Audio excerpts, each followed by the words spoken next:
right.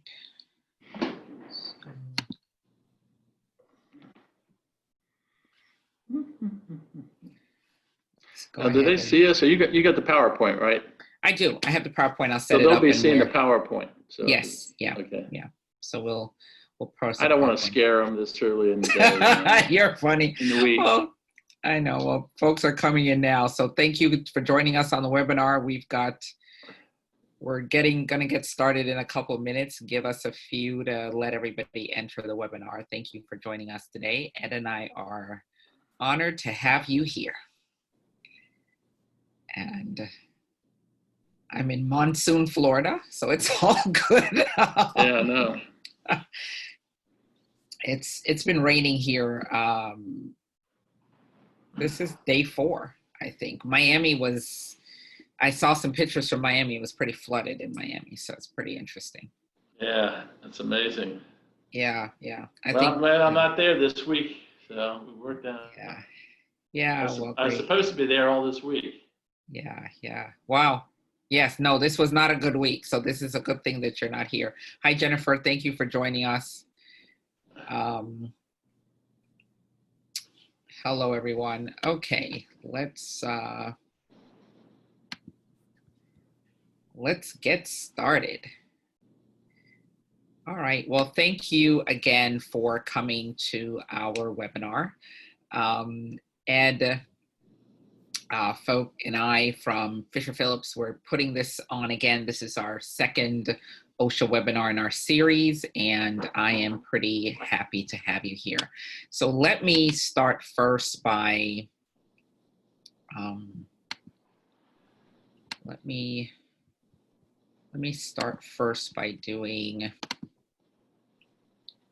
some introduction, and then after we do the introduction, then I can go ahead and put Ed's presentation up, and then we can get started with his presentation.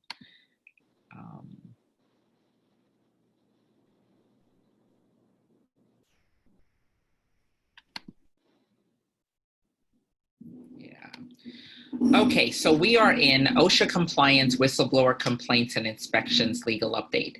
And I'm going to tell everybody on the call today, we are in the middle of a rainstorm. It just started. It's thundering. So I am crossing my fingers and praying that nothing happened. So we're going to be thinking good thoughts. So OSHA Compliance, Whistleblower Complaints, Inspections, a legal update. And we are also going to talk about the new OSHA mandate around recordings. So thank you again for joining us. The webinar is in partnership with WorkCompSeminars.com, which is my company, and Fisher Phillips, which is Ed's company, Ed's law firm. And we are honored to have you here. I know that people are still joining and coming into the webinar. So let me take care of some housekeeping before we get started. We are going to take questions, but we're going to take it sort of methodically. Several of you that registered asked about specific things about the OSHA process. I have sort of compiled the questions, and I have them to ask, and other people will post. So as we go along, please put your questions in either the Q&A box or the chat box, and I will pull them. And when Ed gets a break, we will, ask him the questions, and he will answer them, and we'll sort of try to go through it. And if there's stuff left over, if you want to email me, Ed's contact information will be at the end of the program as well. I want to tell you about 2 workshops I have coming up. One is creating a COVID-19 return to work response plan. For those of you who don't know me, I will introduce myself in a little bit. My name is Margaret Spence. I've been working with a lot of the meat producers, I guess is a good way of putting it, and they've sort of come up with some plans, the ones that I work with. And I think they're pretty methodical, and I want to sort of lay those out on a rapid response plan, which I think is where a lot of people are struggling with. What do I do in the immediate if something happens right then? And I've sort of created like an 8-point-8-step process for a rapid response plan. And I'm also going to be doing another workshop called Investigating COVID-19 Workers' Comp Claims, one of the things that we're finding in the work that I'm doing is that adjusters are not necessarily asking the right questions when someone reports a COVID-19 claim, but employers aren't asking the right questions either, whether it's a suspect COVID or you've sent the employee home for quarantine. There's some specific questions that it would be helpful for you to have a bank of questions that you really go through and gather the investigation process. So we're going to do this from a workers' comp standpoint, not from an OSHA standpoint, but specifically from a workers' comp standpoint. So let me introduce myself to you really quickly. My name is Margaret Spence. I am the CEO of C. Douglas & Associates. I started my company 21 years ago. We have a couple different brands, but workcompseminars.com is our main brand. Our website is going to go live this afternoon. I'm so excited. As soon as we get off this webinar, I'm crossing my fingers everything goes well and we'll take the site back live. We've done a pretty big revamp on it. I manage workers' comp programs for large employers across the country, and I speak a lot on this topic. I've written a couple of books in the workers' comp space. So that is who I am, for those of you who don't know who I am. Ed Folk is with me, and I'm probably butchering your last name, Ed. He's a partner with Fisher & Phillips. He's a legal eagle within the OSHA compliance space. Ed is a partner in the Atlanta office and Washington, D.C. Metro office, located in Arlington, Virginia. He's a former co-chair of the firm's Workplace Safety and Catastrophic Management Practice Group. Prior to joining Fisher & Phillips, he was the Assistant Secretary of Labor and Occupational Safety and Health, named to the post by George W. Bush. He held the OSHA administrator position from 2006 to 2008. During his tenure at OSHA, workplace injuries and illness and fatality rates dropped to the lowest level recorded. Ed and I got together. He has a pre-done presentation that we're going to go through, and I'm going to switch over to that right now. What we're going to cover: OSHA investigation, whistleblower complaints, OSHA inspections, the new OSHA reporting guidelines, and everything that is everything about OSHA. So we're gonna go down this whole list of everything about OSHA. So give me one quick second and let me escape from this, and let me pull up Ed's presentation. 2 seconds, everyone.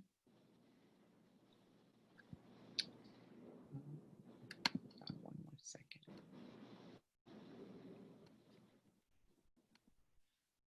Okay, Ed, here we are, and let me get this.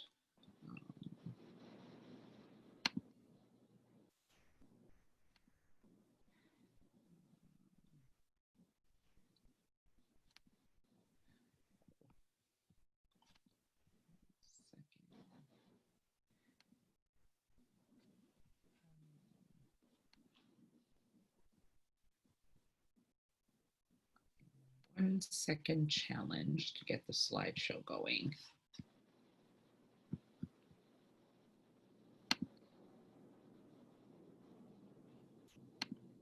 There we go. Get rid of that pain. There we are. Okay. All right. How to effectively handle an OSHA inspection. Ed, the floor is all yours. All right, great. And good afternoon or good morning, I guess, if some of you are on the West Coast. Just want to first start off by just saying thank you for your commitment to safety and health. I mean, I'm assuming part of the reason you're on today is you want to have a good safety program. You want to make sure that you're compliant, but want to know what's going to be going on from an OSHA perspective to kind of protect your clients. So I just want to say thank you. We can go to the next slide. Or am I doing that? Are you doing it? It's on my computer, so I'll go ahead and advance it. Just tell me next, and I'll keep going. No, that's fine. So, but I did want to say, and I find a lot of the safety profession doesn't get the credit it deserves for all the stuff that they do. So that's why I wanted to say thank you for your commitment. One of the things although one of the positive things, and there has been some positive things, there have been unfortunately a lot of negative things that have come out of the pandemic, but. One of the positive, I think, is that one of the things I've always wanted to see is the movement of the safety profession to the C-suite. that we've never really, as a profession, never been there like HR does and all the other production does and stuff like that. So, but this pandemic has showcased how safety departments can be a real benefit and a protector of the company during this time. So I think we've seen where the safety profession is now taking the lead on a lot of stuff dealing with the pandemic, and therefore is in the spotlight with respect to those in the C-suite. And I'm hoping we're going to stay there from now on. So I put this quote in there: "Winning is not a sometimes thing, but an all-time thing," from Vince Lombardi, who's one of my favorite coaches. And when I saw that, I said, this is exactly what we need to know about safety too. Safety has to be an all-time thing. It can't be a sometimes thing, and that's kind of what we're having here. So that being the case, let's go to the next slide, and we'll talk a little bit about what we're going to be going. Let me first talk about two. I mean, the topic was a very kind of a broad topic, and I'm going to be kind of focusing predominantly on OSHA inspections and how they handle them and what's going on here. But also with respect to whistleblowers, you're seeing a lot of complaints. You're getting two types of complaints at OSHA right now. You're getting the complaints that go to the enforcement side, and up to now, those complaints, unless you were in healthcare or nursing homes industries, then your complaints were basically considered to be an informal complaint, and therefore OSHA would ask to do basically a rapid response to that complaint and have you write, just do an investigation and send them in information. So, and we're going to see that continue, but there has been a dramatic increase in the number of enforcement complaints that have been filed from COVID-19 aspects, and the same thing with whistleblower. But I think as we now start to open up the country, those complaints are going to dramatically increase, because you got a lot of people. The complaints that we've been receiving, that OSHA's been receiving, for the most part, have been companies that have been continuously operating. These are the essential companies, essential businesses, or essential industries, whatever you want to call them. And they've been operating, and those where the complaints have come from. A lot of them have obviously come from the healthcare area, and so you're seeing that. And also, what needs to be a concern, and I'll be talking, we can just mention this briefly, is you're already seeing a lot of lawsuits being filed for COVID-19. And so what I would tell you is what OSHA is going to be looking for when they come in and do an inspection is the same things that the plaintiff's lawyers are looking for. If you look at the complaints that have been filed against, was it Amazon, I guess, and then we had Walmart had, I think, a lawsuit filed. Smithfield had a lawsuit filed. JBS USA, the meat packing, they had lawsuit filed. And if you look at all these lawsuits that are being filed, they're basically going state negligence claims and inevitably, if you look at it, the complaints are, well, I'm here, my employer is not providing masks. I'm here, they're not doing temperature checks. I'm here, they're not doing social distancing. I'm here, we're not doing sanitation and disinfecting of the work site. We're not being trained on how to use their masks. We're not trained on how to avoid the virus and everything else like that. These are the complaints that you're seeing that are basis for the lawsuits. Now you have a wrongful death. I'm trying to remember who had the wrongful death action that's been brought, but basically the same thing. The wrongful death was caused by the failure of the company to provide the PPE and not doing social distancing. So you need to be doing that. It is very important to do to make sure that you are up to date on what is required, that you do have a COVID-19 action plan or control plan or whatever you want to call it. If you really need to have that, and you need to make sure it's being implemented and it's being followed, because there's nothing worse that you can do if you want to do a negligence lawsuit. Have it where you say we're going to have everybody wearing face masks and we're going to take their temperature and we're going to require social distancing, and you do none of that. Well, now you really opened yourself up to a lawsuit big time. So, and the same thing with the whistleblowers. And what we're finding is if you are willing to put things in place, put a good action control plan in place, and then communicate that information to your employees, you're in the long run going to be doing a lot better. And this is particularly true about the people that are going to be coming back now that we're starting to go back to work. Those people have been away this whole time. They felt fairly safe because they've been staying at home. Now you're going to ask them to come into the facility. And I just got off the phone earlier today from a client that fairly large company that, she's concerned because we're requiring employees to wear the face mask or anything else like that. All I can tell you is if you're doing that kind of thing, if you're not following the CDC regulations, then and the OSHA, CDC guidance, OSHA guidance, and the EEOC guidance on all this stuff, you're just opening yourself up for a lot of bad things, whistleblower complaints, lawsuits, and then of course, if you haven't done all this stuff, guess what? OSHA is going to be called in, and OSHA last week, about a week ago, they did a change in their record-keeping requirements, how they're looking at a presumption that it's COVID-19 is work-related from a reporting standpoint. And then they also came out with their guidance that they're going to be doing to their inspectors about what kind of inspections they're going to be doing. And clearly, they're going to be focusing on a lot of COVID-19 complaints. And why is that? Well, they got two things. You got the Congress, the Dems in the Congress, and you got the unions complaining about they're not doing enough. Matter of fact, the AFL-CIO filed a lawsuit last week against OSHA, asking that the judge order OSHA to issue an emergency temporary standard on infectious diseases. And OSHA has been kind of reluctant to do that. I've been actually interviewed in about 3 or 4 major publications, asked that question. And I said, well, the OSHA has the tools. It's just they just got to make sure they use them. So you need to be aware of that. So OSHA is going to be going out there, and if you look right there, for the past 2 months, OSHA has had limited inspections just to fatalities, catastrophic accidents, and certain coronavirus issues involving hospitals, basically, and nursing homes.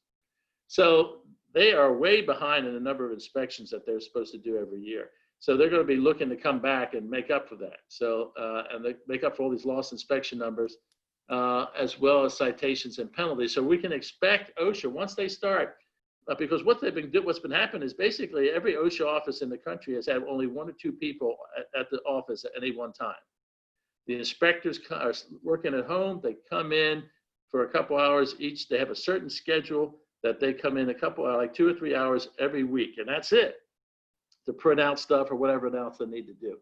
So they're going to be looking to move on. They're going to be there. Of course, you got the pressure from Congress to be more aggressive on enforcement and start issuing more unfriendly press releases.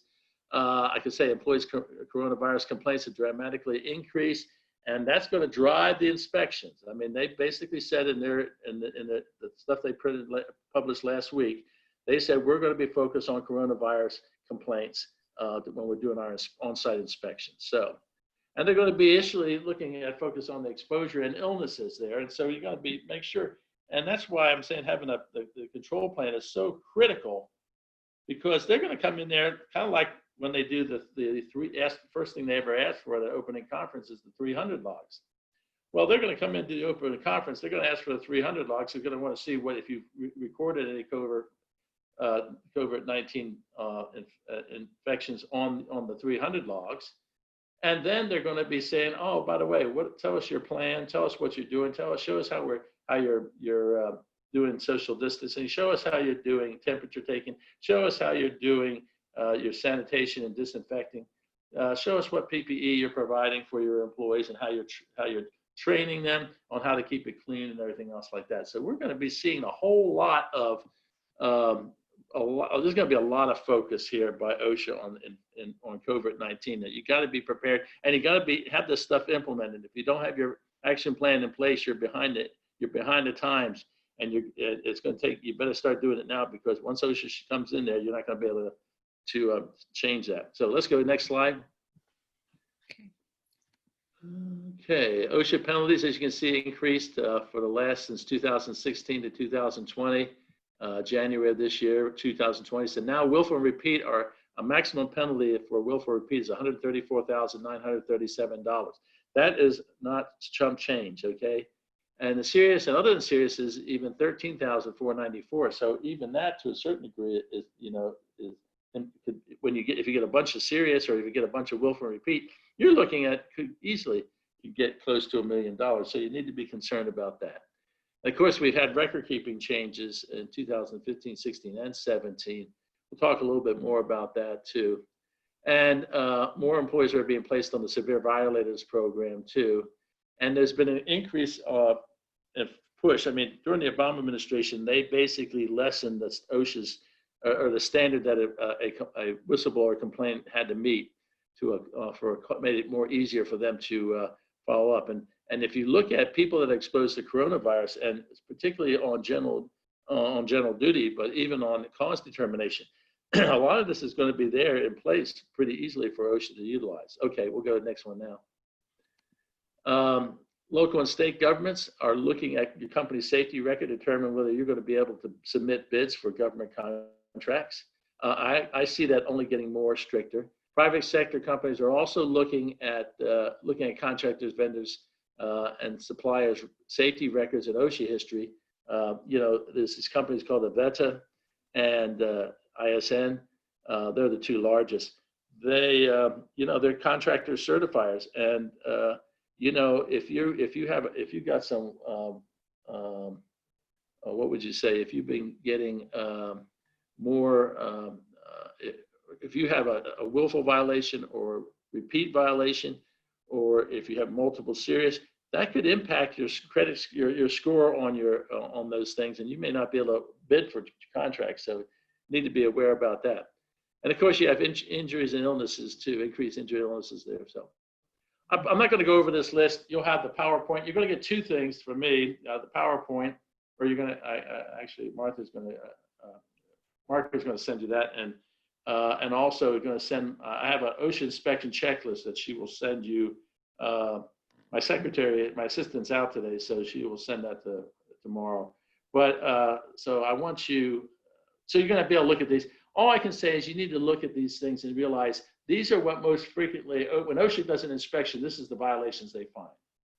So, yeah, and they're all, obviously, all the inspectors are up on each one of these particular standards. So we need to be aware of that.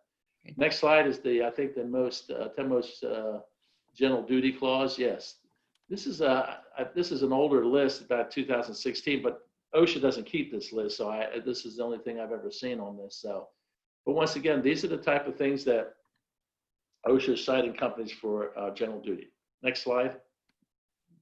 I put this next slide and this slide and the next slide because I wanted you to understand when I get involved in OSHA inspections, I would say 60% of the time I get called in when the OSHA inspector's there, which is what I prefer because I can help. I can kind of direct the inspection. I can kind of try to keep us out of getting citations and stuff like that. Because once you get citations, it's a lot harder to get rid of them than if you get involved up front. So, but whenever I'm handling an OSHA inspection and I'm watching the OSHA inspector take photographs or something or there, and I listen to his questions too. But particularly the photographs, I'm always looking and say, what does he think or she think is a violation here? And I've been doing this since 1980, so I've been doing this for a long time.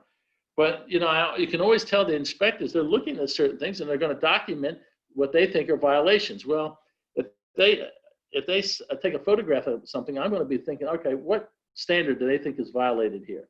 And how can I show that, well, this is not really a violation, or be able to show that we really didn't have knowledge about this, because that's one of the elements of the standard. As you can see there, knew the hazard or should have known with the exercise reasonable diligence.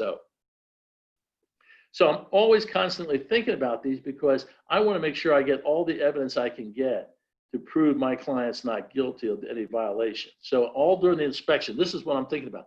If the inspector takes a picture of something and I'm not sure why he or she's taking that picture, I'm going to ask. I'm going to say, listen, I saw you take a picture of that thing there. Do you see that as a violation, a safety health violation there? More likely safety.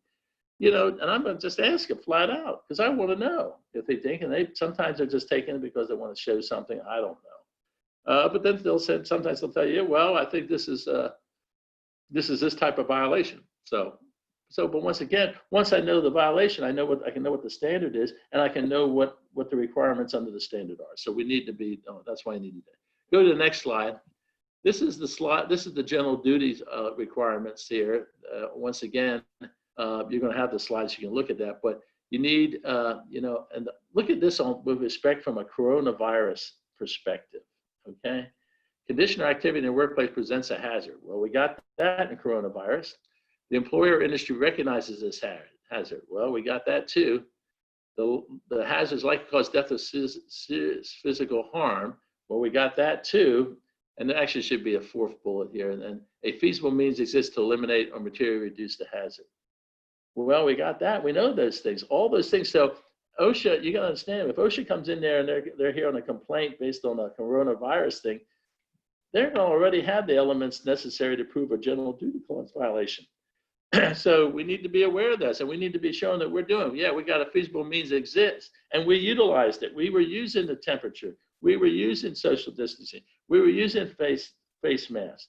We were sanitizing. We were disinfecting. We were doing all these things. We're spreading people out. We closed the break room, or we took out half the chairs, or whatever. All these things are going to be. That goes to prove that you were following it. So let's go to the next slide. Let's see here. This is the rapid response. And I put this in there because right now, that's what OSHA is doing primarily. And you need to be aware of what a rapid response is. If OSHA takes it in, some of this stuff would have been a formal complaint, but because they're not out there and they have no way to get anybody out there to go inspect this, they're just treating it as an informal complaint and sending what they call their rapid response letters. So, and why we want to make sure we're doing this response to the informal complaint, because if you don't do it right, then there's a good chance you may get an on-site inspection, because OSHA will eventually look back and will do 10% of the informal complaints. They'll come and do an on-site inspection or follow-up inspection. So they're going to look at it. You're going to do. So you need to make sure your response is spot on, and you're doing that. We don't use I disagree. I discourage all my clients from using OSHA's rapid response form, because all it does is ask for too many admissions. So don't use that. You want to do your own investigation, and you want to report the findings. And this is keep it short and simple. Simple. Don't get into all. You don't have to write a thesis on this stuff. Okay, on your investigation. So you want to keep it down. You want to avoid making any type of admissions there, so that they can use against you to show you knew about the violation and you was aware of it, and you didn't do anything about it. Corrective action, or part of the things that you want to do in your response letter, is first of all, you want to tell them how you're committed to the safety and health of your employees. You always kind of start off that. Then you talk about the investigation, and here's the things that we found, and here's the things that we've done to correct. If we thought there was any problems, maybe there are no problems. Maybe what they're saying is, but we've emphasized, we've gone back and made sure that everybody is getting their temperature tested. Went back and made sure everybody is has a face mask and they're wearing it. We went back and made sure that everybody's socially distancing, staying 6 feet apart. We marked those spaces, and where we couldn't be 6 feet apart, if we were able to, we were putting a plexiglass shield between two people. That's what they did in the beef packing and the pork packing industry, because they had all these people there. I'm assuming they've probably done that now at the chicken processing facilities too. So, but we want to talk about all the things, the good things we've done. And then we got the support documentation with our response letter. And the question becomes about posting, because some area offices say, we would request that you post it. Then others will say, well, you got to post this and fill out this certification of posting. Well, let me tell you right now, there is no OSHA regulation or rule that requires you to post an informal complaint or a rapid response complaint, okay? There's nothing there. You don't have to do it. Now, what I always do on these cases is I publish the letter, I post the letter and our response at the same time. So we want to make sure that, that it is. So, but you don't have to post it if you don't want to. There's no law that requires you to do that. even though they say you're supposed to post this and fill out the certification. There ain't nothing there that required you to do that. So, all right, let's go to the next slide. All right, and so here's the OSHA man wants to see our safety manager. Let's talk about that. So now we're kind of going into the inspection portion of this. All right, next slide. Because we got it. I put this slide in here because it is important to you realize that, once again, remember those two burdens of proof for the vertical and the horizontal standards? Both of them said basically required the same thing. You have to show employer knowledge. Well, how does OSHA show employer knowledge?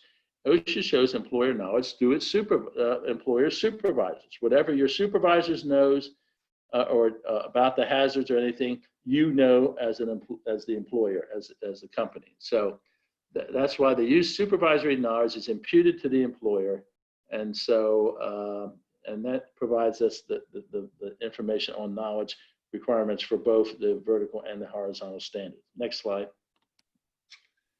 All right, unpreventable employee misconduct. The reason I put this in here is because if you look at all the citations that were either withdrawn by OSHA or vacated by the review commission judge, 60% of those, and probably closer to 70% of those, were the result that the employer was able to establish the employee misconduct defense. And the defense is that we had a designated work rule to ensure safe and to avoid a workplace OSHA violation. So we have a work rule in place. We have a policy and procedure. We have a lockout, tagout procedures in place, whatever. We communicate that work rule to the employees. Yes, we do our training. We train our employees on all our safety and health rules. So now this is the next two are the ones that employers most frequently fall down on, that we take appropriate steps to discover violations. What does that mean? Well, that means that maybe you should have your supervisors or your foremen or superintendents or your managers or whoever they are. They should be out there walking the work site, making sure to observe that the employees are performing the work properly, but also performing the work safely, and they're not violating safety rules. And you should be documenting those observations. You should be requiring your supervisors or foremen, you walk your site at least 2 or 3 times a day.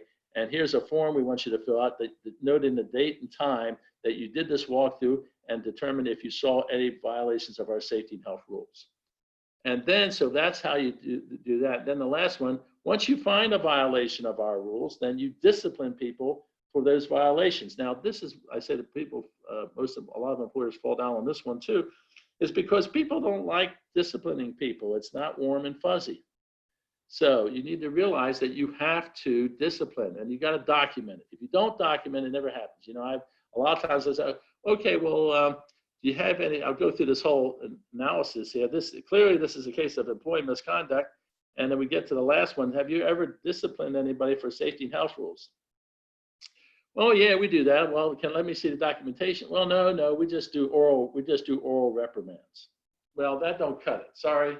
If you're not documenting, you can do oral reprimands, but you better as well, sure as heck, better document it.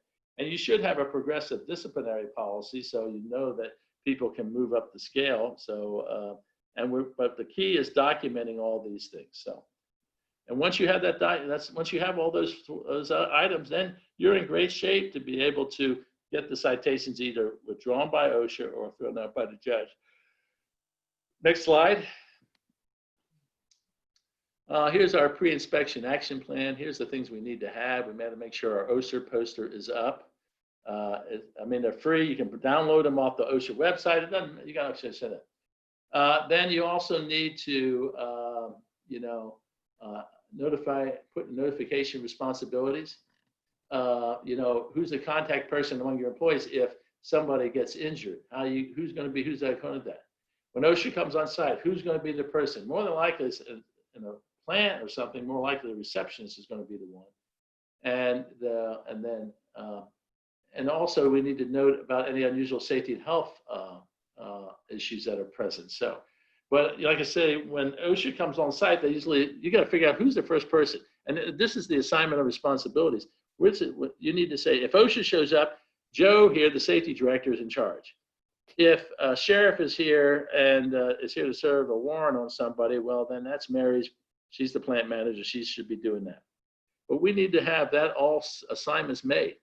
And of course, we're going to need to make sure we have all our training and record keeping there so we can, because OSHA is going to ask for it. We need to know what standards, OSHA standards are applicable to your operation and make sure we're fully compliant. You would be shocked how many of my clients that they call, we're going through these things and I'm saying, well, where's this? Well, we don't have that. I said, well, but it's applicable. Well, you think it's applicable to us? I didn't think it was applicable. We don't know. So you should know every OSHA standard is applicable to your operations and that you're in full compliance with it. And know your COVID-19 control plan, ensure that it's been implemented for all protected actions and precautions, because I can promise you OSHA is going to be focused on these things. They're going to be coming in, when they start doing inspections again, there's going to be a lot of COVID-19 inspections and citations. We need to have the right equipment for the inspection. One good thing about having a cell phone with a camera is now we don't have to worry about having a camera. Everybody has a camera, so we can take the pictures of it. We're going to review our previous citations because they form the basis. If you have previous citations and they've occurred in the last 5 years, those are going to be the basis for a repeat violation under OSHA. And as you saw, how the $134,000 penalty, that's a little bit of money. So we're going to look at our insurance and third-party audits and also any other periodics or reviews that we've done. Why this is important? Because OSHA, these documents are generally not privileged documents because they weren't made in anticipation of litigation. So you need to be aware of that, and so OSHA could get a copy of that. And so if you had a third-party safety consultant come out and do the inspection or do an audit on your plan, you found all these things, and he gave you this report saying, here's all the problems I think you got to fix, and you don't fix them, guess what? That's a willful violation, and you got all the evidence. You knew about it, and you didn't do anything about it, so it's not, you had knowledge and have the willful nature of it. So that's why these audits, I'm a big audit person. I believe fully in it. I do a lot of audits for my clients, but if you're just going to get it done and you're just not going to do anything to the findings, then forget, don't bother, you're just hurting yourself. All right, next slide. Here's the inspection priorities. People always want to know why that is. I know I've only had like 2 or 3 in imminent danger situations in my entire legal career. So I've handled about 400 OSHA fatality investigations though, so I know where those are. And so this, and of course you get these inspections because of if you're contacting OSHA, if you have an injury, and the requirement under this record keeping standards, if you have a work-related injury that results in someone being hospitalized, well, if you have someone, if it results in a death, then you have 8 hours to call OSHA. And I guarantee when you call OSHA, they're going to show up. If you have a work-related amputation, you have 24 hours to notify OSHA, and they're going to come out for amputation. If you have the hospitalization of 1 or more employees, you have 24 hours to contact OSHA for work, and that's for a work-related injury again. Now, if it's just 1, then they may just do a rapid response as a general rule. That's kind of where they do it. And then the last category for recalling OSHA is the physical loss of an eye. And I've been doing this, like I say, since before 1980, and I've never had a physical loss of an eye. So I don't know where it's coming from. So, all right, let's go to the next slide. All right, we always remember these things during the inspection. It is our facility. We have certain rights. The right that the inspection be in a reasonable manner and at a reasonable time. Now, the reasonable manner is, they can't badger. Inspectors can't, threaten or badger our employees. That's not a reasonable manner. And they can't come and do the inspection at 2:30 in the morning if we don't have anybody there. That would not be reasonable. So also they have to complete the inspection. Once they show up that day, you need to mark that. And you should be documenting all this stuff. When they show up, you should know what exact time did they arrive? When did you start the opening conference? What was the person's name? Did you take a picture of his business card? All this stuff, what documents you took, where you went, which employees did the inspector interview. All this needs to be documented, and you'd be shocked how often I get these things where I come in after OSHA's issued citations. And that's, I can say, about 45% of the time I'm getting called in, they already have the citations, and I ask them for this documentation and they don't have it. Well, guess what? If you don't have it, when you're not saving at the time of the inspection, it's really hard to recreate the stuff later on. So you need to be aware about that. But like I say, when the 6 months starts, that's why it's good to document that. because you want to know when they got to finish up and issue any citations. So, of course, we're going to be cooperative and responsive, but we're going to maintain control during the entire inspection. That's very important. Next slide.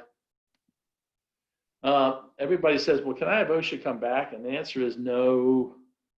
There is a criminal statute on there in the OSHA Act that says it's a criminal violation if you give advance notice of an inspection. So they're not going to come back. I get this all the time from clients. Ed, OSHA's here. Listen, this is really a bad time. We're in the middle of doing our audit, our annual audit for the for financial purposes there to know how much supplies and everything we have. Can you just ask them to come back in a couple of days because we'll be a lot better, but today's the worst day. The answer is no, they will not come back later. They will give you 1 hour to get somebody there if you need your safety director or whatever, or whoever you want to have, someone from the home office if it's nearby. They'll give you 1 hour, but once the 1 hour is there, then they're going to just take that as a refusal entry and leave. So, all right, next slide. And then if they do that, go ahead and do this next slide. I'm not too worried about that if they leave, because I always just call them and say, listen, we were trying to get our guy there. He's here now. If you want to come back now, you want to come back first thing, it doesn't bother me. So we want to get a warrant. That's a policy call. Some companies actually have that as a requirement of all. If any government official comes in, they have to have a warrant to come into the property.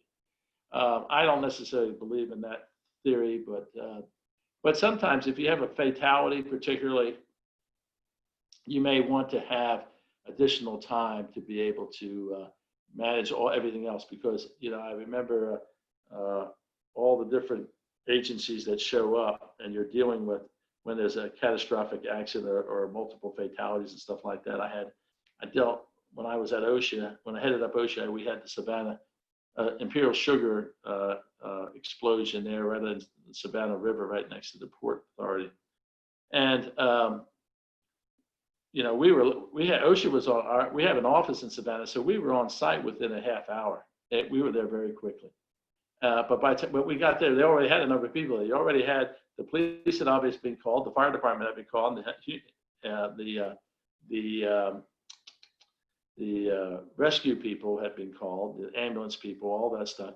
Of course, the news media is there, and they're trying to deal with that. This is all the things why you have to deal with. That's why sometimes you may need to ask for a warrant, because you just may need the time because you're trying to juggle too many balls in the air. So, but in Imperial Sugar, you did have that, and because there was an explosion, our guys were there, and I get a call late that afternoon, and they said ATF is here, and I said, what are they doing here? They said, well, it's an explosion, so they're there to check to make sure this is not this was not a terrorist act. I said, okay, but they won't let us go in. They said we have to stay out.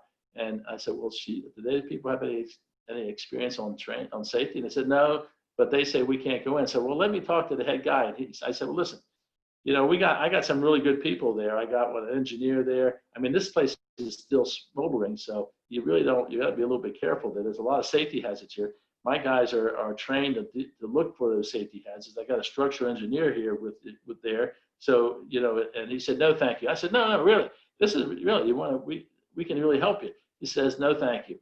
Well, you see, they have guns and we don't have guns. So they got to decide. So that's just one there. But that was the next group that there. Then later on that late afternoon, early evening, the state EPA showed up and they were asking questions. And then the next morning, the Chemical Safety Board from Washington, D.C. shows up because they had an explosion. So you got to see, sometimes you may have to do that. But you got to remember, warrants are ex parte. If you turn them down, if you turn them out and say you need to go get a warrant, you're not going to be able to be in court. They're going, Your Honor, you shouldn't grant this warrant. So, because it's ex parte. They go to us, usually they go to us federal, oh Lord, it's not a district judge. It's anyway, my mind's going bad, but they have these judges that are right below the district judge to handle these type of cases. They handle all this routine type of document request and everything else like that. So, kind of like a magistrate. So, anyway, let's go to the next slide. The opening conference to me is one of the most important parts of an inspection. If you want to be focused on that, you got to ascertain the purpose of the inspection. And so, So you got to ask them, why are you here? Now, if you called them, you know why they're there. If you've had a fatality, you know why they're there, even if you had not a chance to call them, because even though you have 8 hours to call OSHA in the fatality, the hospitals call them, the police call them, the EMTs call them. So you're not going to get 8 hours. You might get 4 hours if you're lucky. So, but you need to ask them, why are you here? Do not be afraid. And if they say we're here on a complaint, a formal complaint, you're going to say, well, I'd like a copy of the complaint. You're entitled to a copy of the complaint. You need to get a copy of the complaint, because once you have that, then you can set the scope of the inspection.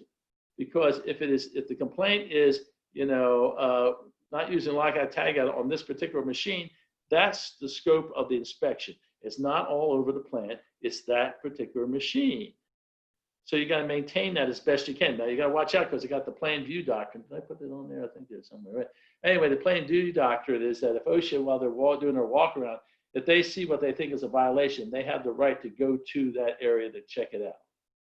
So you do have. That's why it's so hard. You got to stick on top of it. And at the opening conference, you want to set the ground rules. You say, well, Ed, what's the ground rule? Well, here's the ground rules. First, you're going to say to them, well, we're glad you're here. I'm assuming that you will probably want to do a walk around once we finish the opening conference. Well, of course, that's what I'm here for. Okay, that's fine. But here's the rule here is that you cannot walk around the plant by yourself. You must have at least one and preferably 2 managers with you at all times when you're walking around the plant. So that's rule number 1. Then the second rule is, I'm assuming you're going to want some documents. Yeah. Well, of course I want some documents. How am I going to know? How am I going to find everything out if I don't get documents from you? Well, that's fine. We'll provide whatever documents you're entitled to. And sometimes, I shouldn't say sometimes, a lot of times now, the inspectors have this list. I think they're all using the same list. And basically, it's a list of all the different OSHA standards. And they start checking which stuff. And they say, I want this stuff. I want this stuff. I want the lockout tagout policy. I want the lockout tagout procedures. I want your training records. I want your 300 logs. I want your PPE stuff. I want all these things. Well, guess what? If it's just a lockout tagout complaint, they don't get your hazard communication policy because it's not relevant to the inspection, but you need to be able to know that. And that's why you're going to be setting the ground rules. So that's the ground rule number 2. If you have if there's documents you want, then we're happy to provide them. But you need to give us a list of what you want. If it's going to be more than 1 or 2, then you need to give us a list of those so we can get those documents, know what you want, and get you the documents that you're legally entitled to, okay? Now, the third ground rule is, I guess you want to interview some witnesses. Well, of course, I always want to interview. You've got to interview witnesses. Well, I understand that. So, well, here's the ground rule for this, is that if you're going to interview an hourly employee, or all interviews are going to be conducted off the floor because it's not safe to do them there. So we're going to conduct, all interviews are going to be conducted in this conference room where we are. We're going to make this available. So if there's an hourly employee you want to talk to, we're going to get that employee for you and bring him right here. Now, the good thing is that gives you opportunity to talk to the employee and say, tell the truth. And we'll get to that in a minute, some of this stuff. But you want to make sure they know their rights, and because they're not going to. And with respect to interviewing our management people, supervisors and managers, the ground rule is we will not interview them in private. That we will have a company representative. And if it's a fatality, we're going to have the company attorney present for all management and supervisors interviews. So that's it. So that's our ground rules. Don't volunteer information. Let me tell you something here. Some employers think that if they tell the OSHA inspector everything they know and give them every document they have, that somehow that's going to make things better. Well, it doesn't. So don't even think about that. So don't volunteer information. We're going to treat the inspector in a professional fashion. We're going to notify our corporate officials and counsels. You need to have a policy on that. You would be shocked how many times I've gotten calls from clients and said, Ed, hey, we just got a citations at plant A. And I said to him, well, I didn't even know you had an inspection at plant A. He said, I didn't know either, just till now, till we got the citations.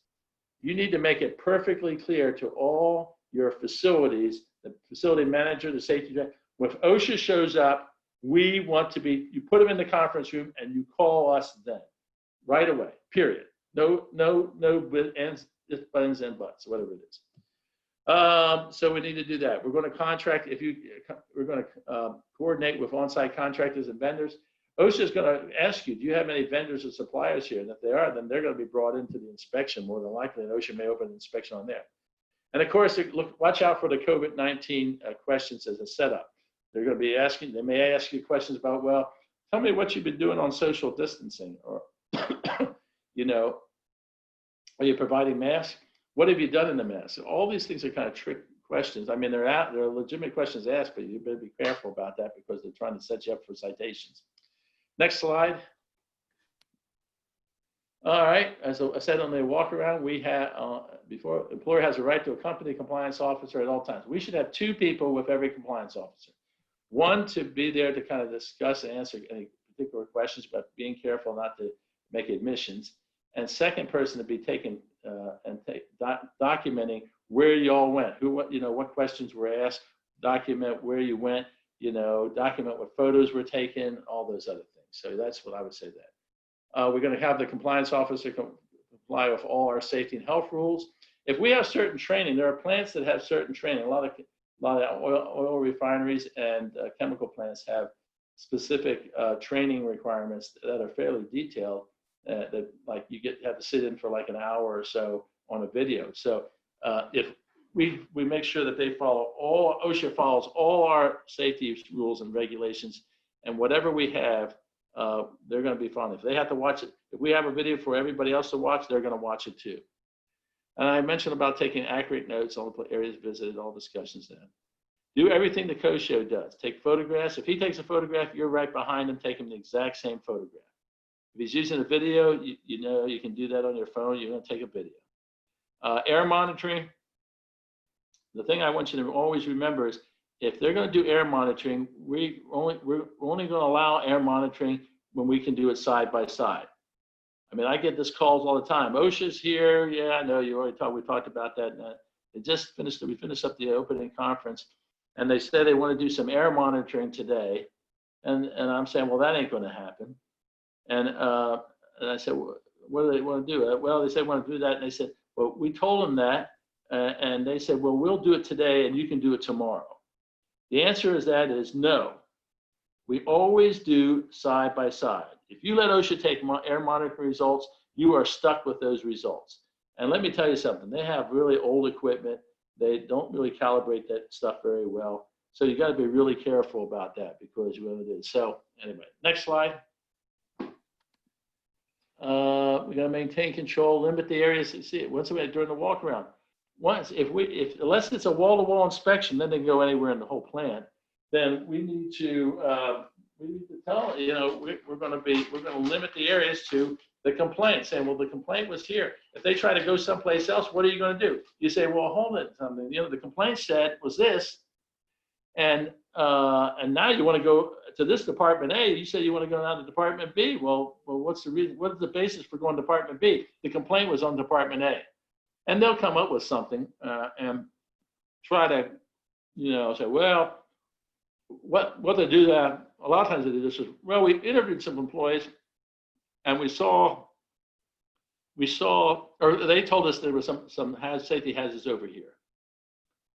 Well, that was, to a certain degree, that's, but did you ask them about those, or did they tell you? Because if they're asking, that's beyond the scope of the thing. So you want to make sure we do that.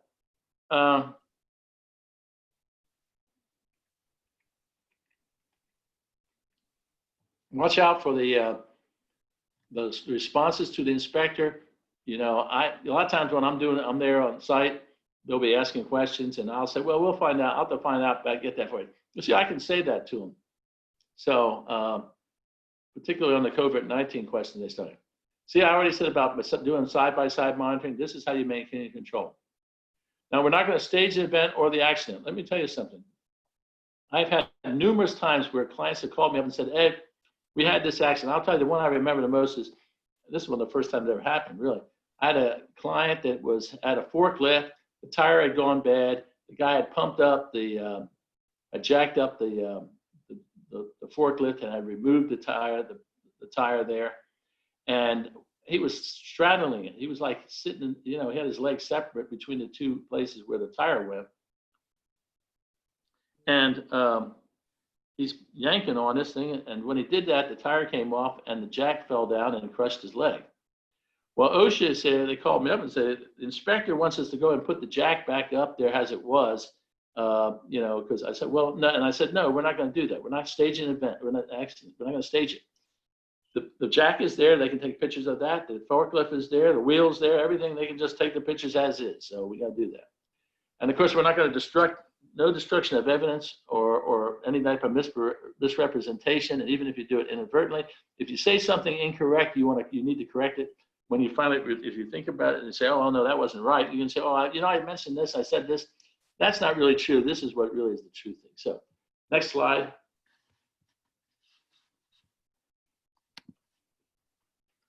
Okay, now we talked about the hourly employee interview. OSHA takes the position that these interviews are protected by the informer privilege. Unfortunately, they don't seem to understand what the informer privilege goes to the informer, i.e. the employee. So if the employee wants to have somebody there, they can. OSHA doesn't like it, but if the employee, the employee makes the decision, but the employee has to be asking for another employee representative. Now, if they have a union, they're going to have their union rep, okay? That's what's going to happen. But, I've had it where I've had other, we've had the supervisors, they want to see, they feel safe with the supervisor. They say, I want my supervisor here while I'm being interviewed. OSHA doesn't like that. Sometimes they'll say yes, sometimes they'll say no. So anyway, but before they go in there to interview OSHA, you want to tell them about his or her rights. You don't have to sign anything. There's no requirement. We want to tell them too. First thing I always tell them is to tell the truth. I say, before you take them in there, tell them at least 3 times. The most important thing is to tell the truth. But you need to know. You don't have to sign anything. If you don't know the answer, you can say, I don't know. That's a perfectly legitimate answer. Don't let them lead you. Don't guess. You're not required. Don't guess or speculate. They may ask you, well, what do you think caused this accident? Well, if you weren't there, you say, I wasn't there. So you can tell the employees this. There's nothing illegal about that. But make sure you tell them to tell the truth about 3 different times. And then you also tell them, you don't have to sign anything. There's no requirement that you said. Now, OSHA is probably going to ask you to sign a statement or something like that.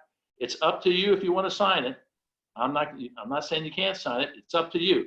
But if you're going to sign it, you need to do 2 things. You need to read it very carefully and see that what you said is what they put down instead of what they really wanted to hear. And secondly, you need to ask them for it, that if they're going to give you a copy of your statement. Because a lot of times they won't give them a copy of the statement. Well, who would sign something and didn't get a copy of it? It's a legal document. So, but we always got to remember that employees have whistleblower rights, so that we can't discipline them or discharge them or anything else or treat them unfairly because they participated in the inspection. Next slide.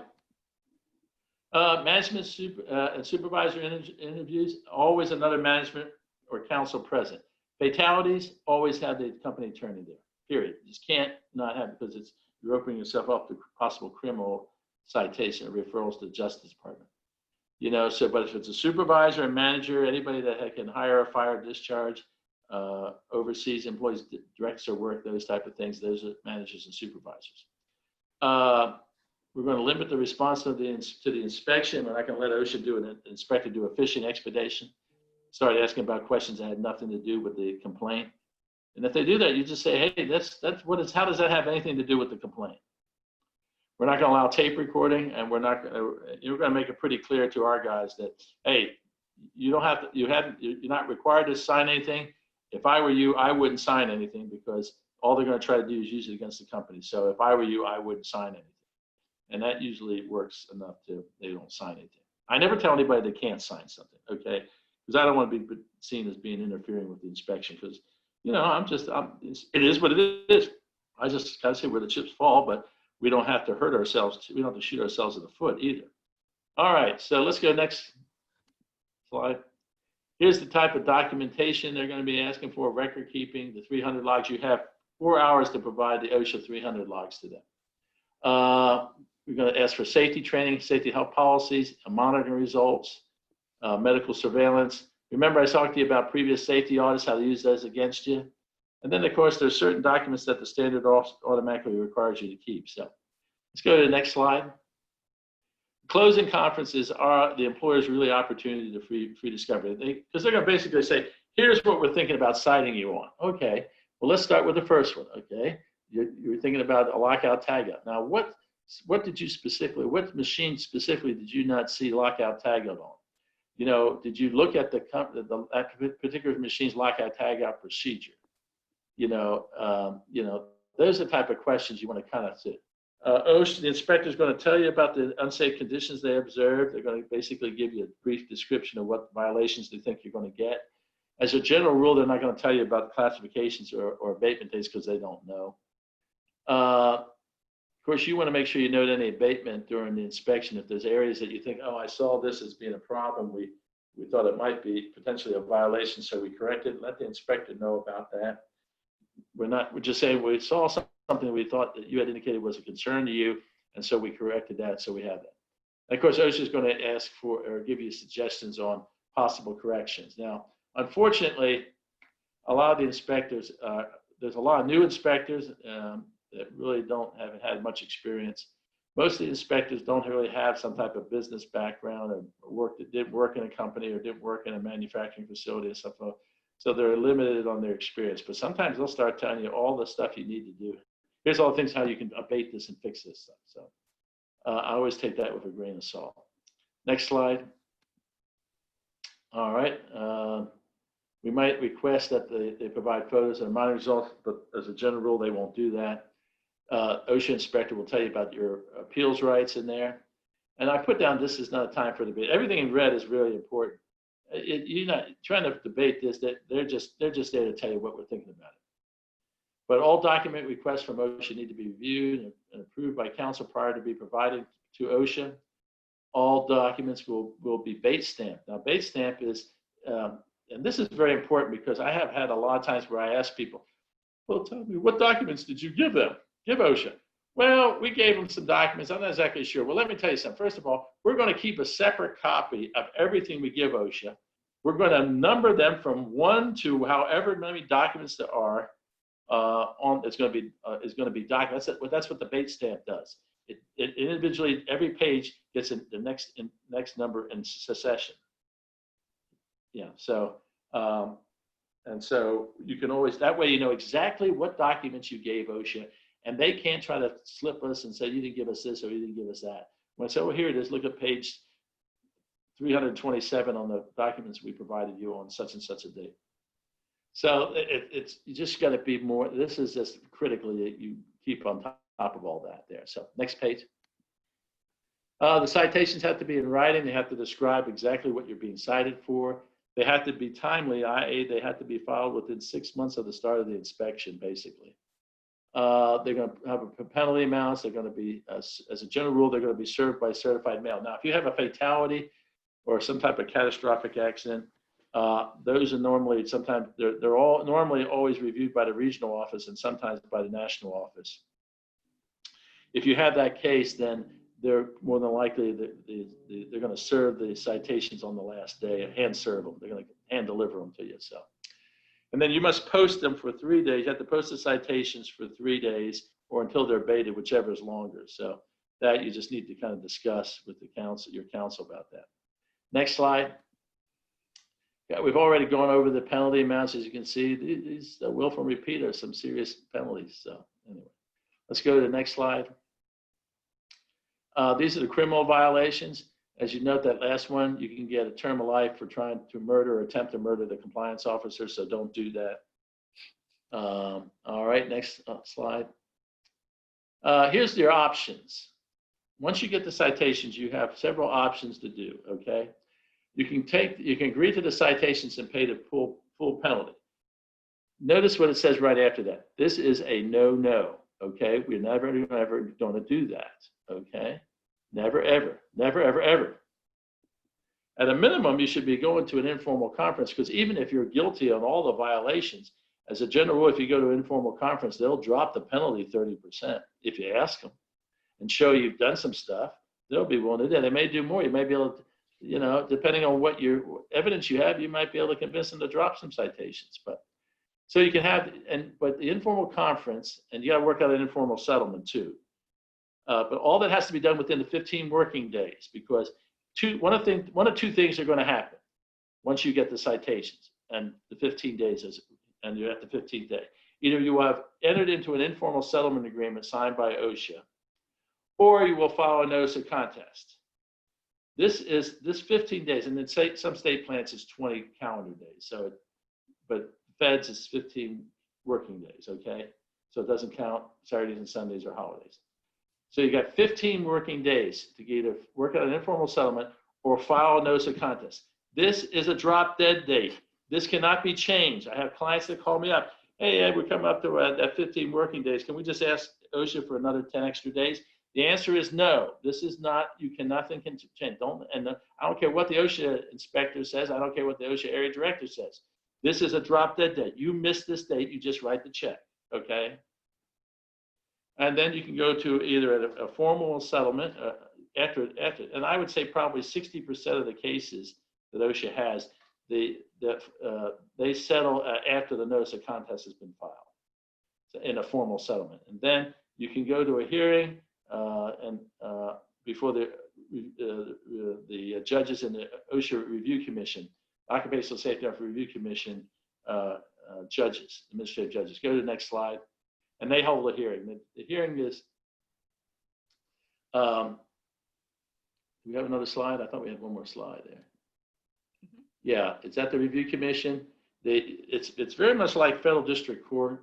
You file a formal complaint, or OSHA files a formal complaint, you file an answer, you do discovery, interrogatories, request to produce, request to admit, you can take depositions, the whole thing. And then the hearing is before an administrative law judge.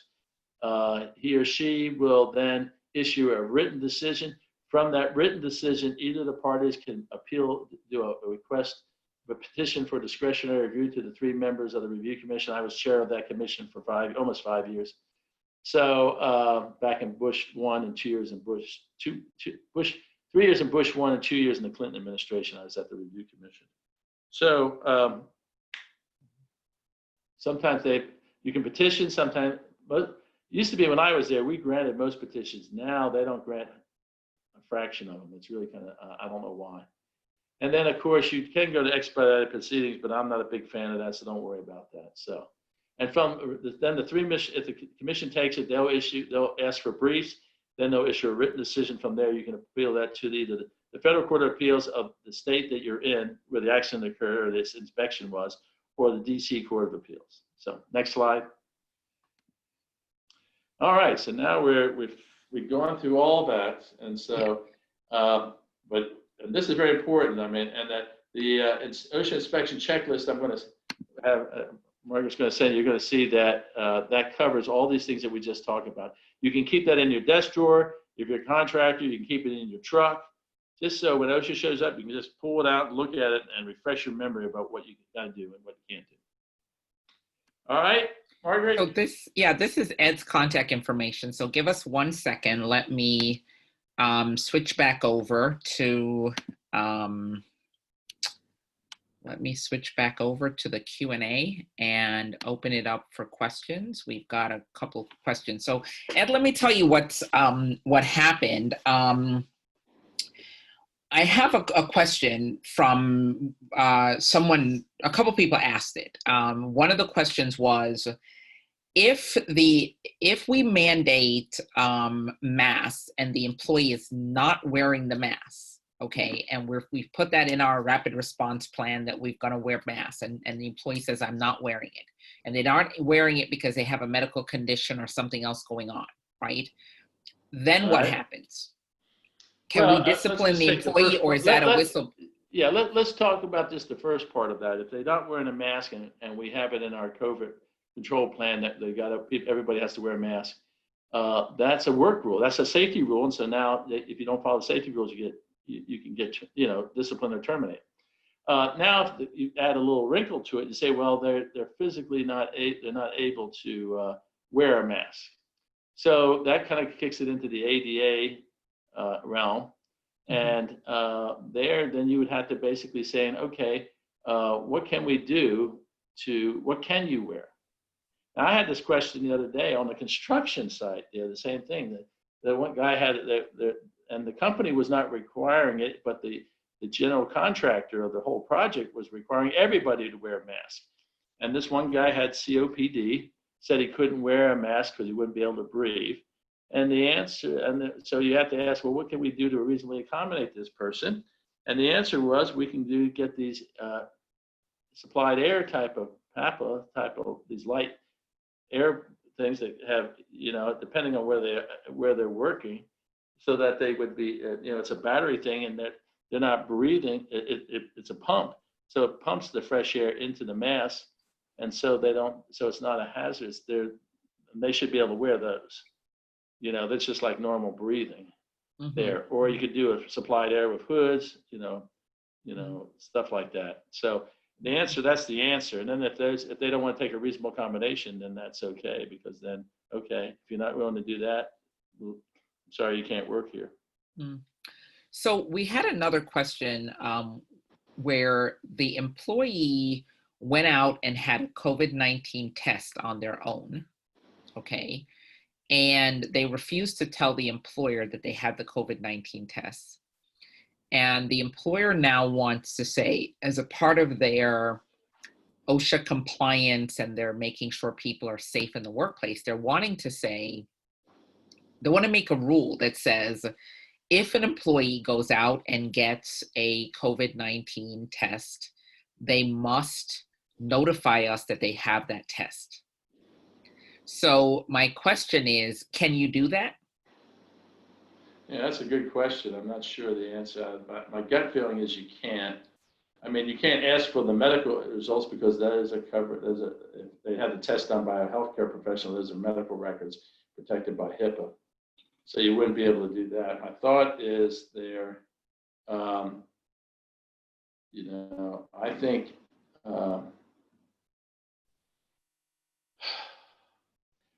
I know the EEOC has issued their guidance with respect to what kind of questions you could ask, and I don't know if that I don't think falls in it. There's a whole bunch of other things you can ask. Have you been exposed to anybody that has it? Have you had any fever? Have you been coughing? All these other things. I'm just not sure. I think my recommendation would be for the employer to just go have his plan of action, just to go ask all the questions, do the thermometer, take their temperature, ask the questions that the EEOC says is okay to ask. And, if they want to volunteer that, I mean, I don't know. One thing too is, let me tell you something about the covert test, and especially the antibody test. These aren't too accurate, okay? There are a lot of false positives, a lot of false negatives. So my thought is the best thing to do is just do your best that you can do on determining whether or not the employee has. Do you feel sick? Have you been sick? Have you had coughs? You had all those questions that on the COVID-19, and take their temperature, and that's all you. Well, you can, but you know what? You can ask the question though. It's not. I guess you could ask the question: have you been determined to have COVID-19? Or have you been around anybody that has had the COVID-19? Are you exposed to anybody? Those are the questions that the EEOC says you can ask. So I guess the answer is you could ask that. You could ask the question. Are you aware if you've been advised that you have the COVID-19? So the other question is, can the employer make COVID-19 testing mandatory? So Barbara, thanks for posting that question. Yeah, the answer is, I think the answer is yes. You just got, if you're going to, you're going to have a lot of expense, and it may not be as helpful as you would like it to be, because a person can get a COVID-19 test today and be exposed tomorrow and have the virus, and the test says he doesn't have any problems. Right. So I'll tell you my experience. That's why we can take an employee's temperature every day. That's feasible. Doing a COVID-19 test every day is not feasible. hmm So Barbara, to answer your question, I work with some of the larger meat producers, and that's the challenge. The challenge is if you test somebody every 14 days, you have to have the rest of the plan, which is why I'm putting together this course, because it's not just testing them. There's an entire process. So for example, you have to really begin now to track who did you test, who's due for a second test, who's in quarantine because you're waiting for the test, who's out of quarantine, who tested positive, who had to go out. Then you've got to contact trace the people who tested positive, who did they come in contact with. That is, I can tell you, I'm doing that right now for 3,500 employees. That is a nightmare scenario. Trust me, it is not, it seems on paper that we can just go out and start testing employees every 14 days. First off, the tests run about $100 per test, $119, even if you negotiate it. And then on top of that, you then have to really keep this massive record keeping requirement, even if you have 200 or 300 employees. So that's one thing. That's a whole nother story. I literally am putting together an entire 2-hour workshop that I'm going to break it up into 2 sessions around this particular thing, because I've learned so much trying to implement it on a small scale that I really think that HR needs to get this on a bigger scale. So Rachel asked a question. If you're a small privately owned dental office with 10 employees, is OSHA likely to still come in on a whistleblower complaint to a 10-employee operation? Yes. Okay, so there's no numbers. Just the 10 employees, 10 or less employees is the OSHA record keeping. Now, you don't have to keep OSHA. You don't have to keep your OSHA 300 logs, but you're still required to do the OSHA record keeping reporting if the fatality report to OSHA: fatalities, hospitalization of one employee, amputations, loss of an eye. Yeah. But that's only the 10 thing. 10 or less is that. Yeah. If you got one employee, you're covered under the act. Right. Okay. So Paul asked the question, can you confirm if OSHA comes for a specific incident not related to COVID-19? We aren't obligated to answer those questions or show any documentation, example, mass procedures or cleaning procedures. So if they showed up for a violation or a complaint about, let's say, machine guarding, can they then ask COVID questions during that visit is the question. I think, Paul, that's what you're asking. If you're still on the line, you can clarify that for me, would be great.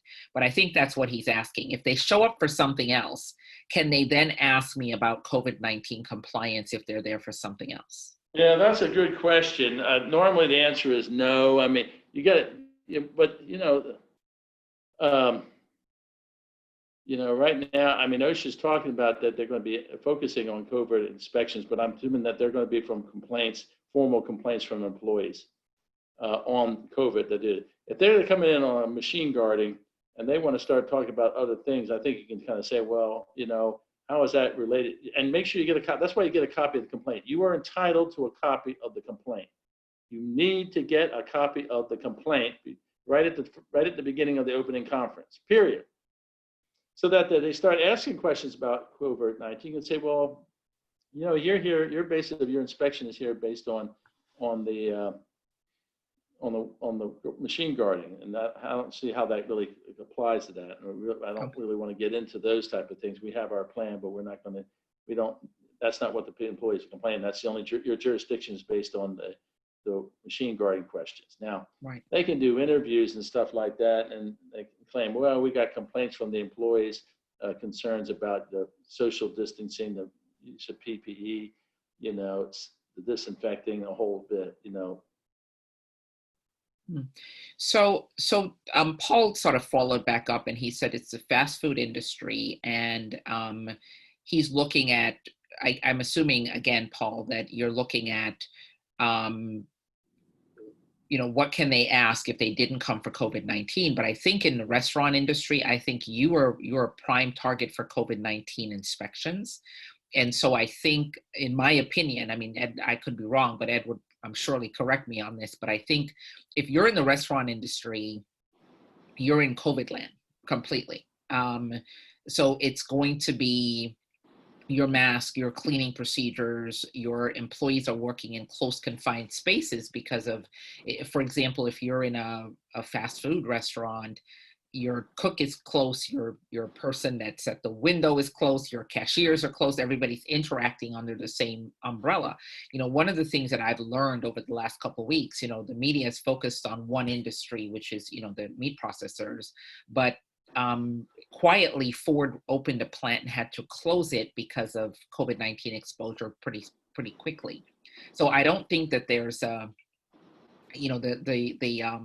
the cream that's rising doesn't have a particular industry attached to it. So I think that's what I'm trying to say to you, Paul. I think that having the documentation, and what I've seen, because I was helping another attorney manage a COVID complaint for lack of PPE, one of the things that saved us is that we did a lot of training, or that employer did a lot of training around PPE, around sanitation, around cleaning, and they had the documentation to prove that the employee who made the complaint actually went through training. So I think as Ed said during the presentation, there is a lot more vigilance required when it comes to the documentation of the training. We have another question. If the employee can't disclose that they got a test, how do we protect the other employees, and how do I, if they're working while they're waiting for the test results and we don't know that they had a test result, how do I protect my other employees? And I'll answer that it's the gray area. Would I be right in saying that, Ed? Well, I think you're still going to have to do your own thing. I mean, we have to protect our employees. I think you can ask the question, have you been tested positive for coronavirus? I think you could ask them that question because you are trying to protect your employees. Or have you been exposed to coronavirus? Do you know if you've been exposed to coronavirus or anybody has coronavirus? I mean, because I'm assuming that's why they're going to doing the test, because somebody else may have been contacted for the contact in what do they call it? Anyway. Okay. Yeah. So the last thing that I want to ask you before we close is about the new OSHA log requirement. Okay, if the employee has informed us or the employee tests positive, do they go onto the log? Do they go onto the same OSHA log that everybody else is on, or are they on the Sharps log? Where are we putting these folks who have tested positive or are out for surveillance? Well, once again, the question is if we have somebody that is now tested positive for coronavirus, of course, the first thing we're going to do is send them home and tell them to go see their doctor. And then we're going to contact them and ask them, where did they think they got the coronavirus? And of course, they may say, well, I got it at the office. And you might say, well, who were you around anybody that had the virus? And the answer, well, they may say no. Well, now we question. I mean, and we're going to be looking at it. We got to make the determination that the changes that occurred last week in the OSHA guidance towards record keeping was the idea that you have to really do an investigation of it. Is this work related? Because they're still recognizing that there's a lot of community exposure here, and there's a really good chance that they got it exposed. They got the virus outside the workplace as opposed to inside the workplace. But they're basically saying you have to conduct your own investigation. You need to determine where did they actually get exposed in the workplace. So the question is, have you been exposed to anybody that had the virus at the work that you're aware of? Of course, at the same time, you're going to be looking, asking them, well, him or her, who were you around? Who were you working around at the time? Where you might be looking at our video cameras in in the plants to see where that person was working, who was around him, identify, because we got to do that contact tracing. We need to notify those people because they need to go and go home and be gone for 14 days to see if they got the virus. So that's what you're going to have to do. So the answer still is you have to determine if it's work relatedness. Now, it could be and if you determine it is work related, then it will go on the log. Okay, probably because they got medical treatment. So Now, one thing about the other point is that if I'm not determined it's work related and they are hospitalized, the question becomes, well, do we have to report that to OSHA? My belief is if the person contracted the coronavirus, they are not going to the hospital until at least a week to 14 days later. And so if you read the OSHA record keeping standard on reporting hospitalizations, it basically says you only have to report those that occur within 24 hours of the hospitalized 24 hours after the incident. Well, this is probably 2 weeks after the incident, so you don't have to. That's not calling in. Now, you still may put that on your log if you determine you will put that on the log if they're hospitalized, because they're going to have days away from work or restricted work, whatever, too, all that stuff, and you have medical treatment. So it's going to go on like that. So you need to be careful. And then, of course, if somebody dies and you determine that it's work related, then you got the other question is, did it under the record keeping standard? You have 30 days. If it occurs beyond 30 days from the time of the incident, you don't have to report it to OSHA, the fatality. So you got to find out roughly when you think he or she got exposed to it.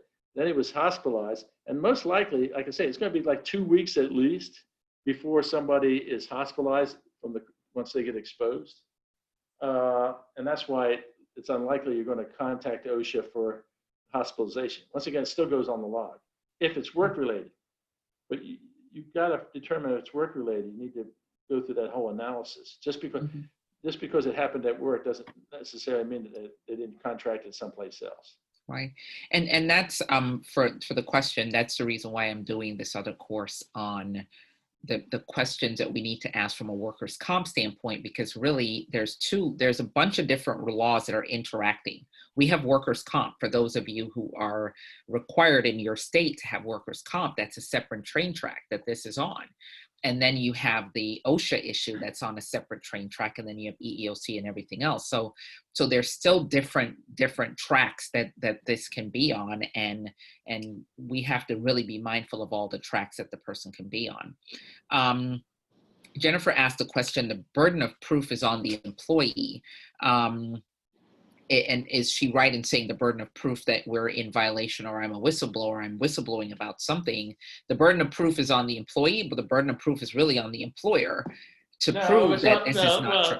The employee has to establish a prima facie case that they were retaliated against because they exercised some protected activity. Mm-hmm. So you still have to establish that they either complained about something, they participated in an inspection, they reported, made a complaint to OSHA, or they made a complaint to their employer. There's a whole series. So you have different retaliation. And that's the protected activity, and then they had to have an adverse employment action. That's the burden of proof. Right. Now the burden of proof varies from OSHA. There's 23 OSHA whistleblower statutes. But 11C is the primary one. That's the main one, and probably 95% of the cases are 11Cs. So you have to show that they have a but-for test, which is really the hardest test for the employees to meet. Have to show but for their protected activity was the main cause, was the cause for them being terminated or some adverse employment action. So the burden is on them, and then it shifts once the employee, the person making the whistleblower complaint, makes the prima facie case, then it shifts to the employer to show that it had a legitimate non-discriminatory reason for the adverse employment action. Right. And once the employer does that, then it shifts back to show the whistleblower complaint has to show that what the employer is saying is their legitimate non-discriminatory reason was really a pretext. Mm-hmm. Jennifer, your question, burden of proof, that you caught COVID at work.